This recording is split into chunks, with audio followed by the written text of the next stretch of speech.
today's video is about something that finally came in the post. Something I've been waiting for quite a while, and that's for the Samyang 1.7 anamorphic adapter for the Samyang V-AF lenses. So this video is a quick look at it. It's not a review. I'm going to do a more in-depth review later, but this is something I just want to have a quick look at it. My first impressions, I've only had it for a day really. So I took some test footage throughout the day. All the test footage was with the adapter on the V-AF 45mm lens. I'm recording on the 35mm lens now. Something to note about this adapter, it only works on the Samyang V-AF lenses. It's to do with the electronics and the way it connects, so it'll only work on these lenses. But there's quite a few of them. There's a 20mm it won't work on. There's 24mm it will work on, but it will work only if you're in cropped mode, otherwise you'll get vignetting. 35mm I'm recording now works.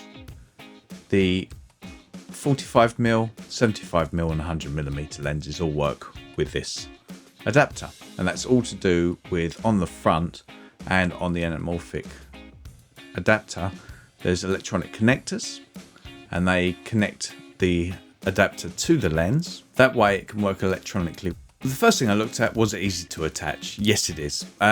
You can attach it by sliding the adapter onto the front of the lens. You've got to make sure the electronic points match. Once they do match, then you click together a little lock switch underneath. Thing on my first impressions I noticed, it's a little bit scratchy on the focus.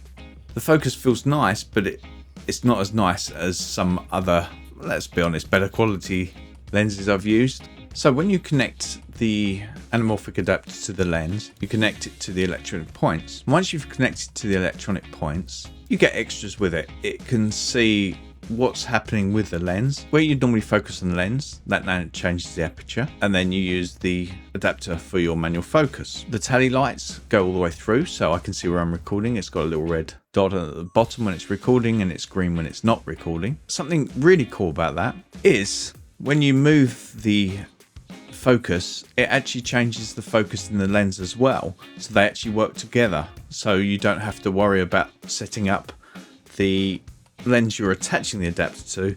It's all controlled via the adapter. And extra little thing with that, I've just checked now, and focus mapping works as well, which is really cool. So if you've got a Sony a7 IV or the newer Sony cameras, there's something called focus mapping. And with anamorphic, sometimes it's quite hard to see what's in focus, especially if you're using the screen because everything's squashed. You can actually use focus mapping, and hopefully this video will be in focus because I've actually used it now to see if I'm in focus or not. So let's find out. It's also pretty good at close focus. I'm close focus now.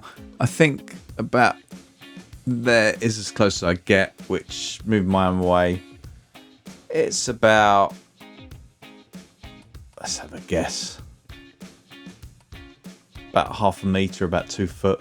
You get some nice orange flares with it, as you can see on the screen now when I tested it earlier. You can see here the classic sun poking through the trees. You do get some nice flares with it. Even with other lights and so on, they kind of come out orange. Sometimes you get a little bit white as well, so it's quite nice. It's very big. It's like a big barrel when you're attaching it to the lens, and you think, oh, that is big. Even though it is big, it's not too heavy, and it's quite nice to use as well. It's got a nice big front diameter, but unfortunately you cannot put NDs on the front, which is a bit of a shame. I also tried putting a fixed ND on the front of the lens and then try and attach it. You can't do that either, so that's a bit of a shame. But I'm looking at a couple of other options, and hopefully I'll show some of those in my full testing as well. And that's really my first impressions. A couple of things I want to go through a bit more in depth. I'm going to try it with a couple of different lenses and try some different methods. Carry it around probably for the next few weeks, and then I'll give a full review. I'd prefer to use it a bit more to give my lasting impressions. This is just really a first impressions video. Okay, quick video. Hope you enjoyed it. Hope it gave you a bit of information, and hope to see you in my next video. I'll do a couple of other probably videos in the meantime, and then I'll come back with a full review on this. Okay, thank you. Bye bye.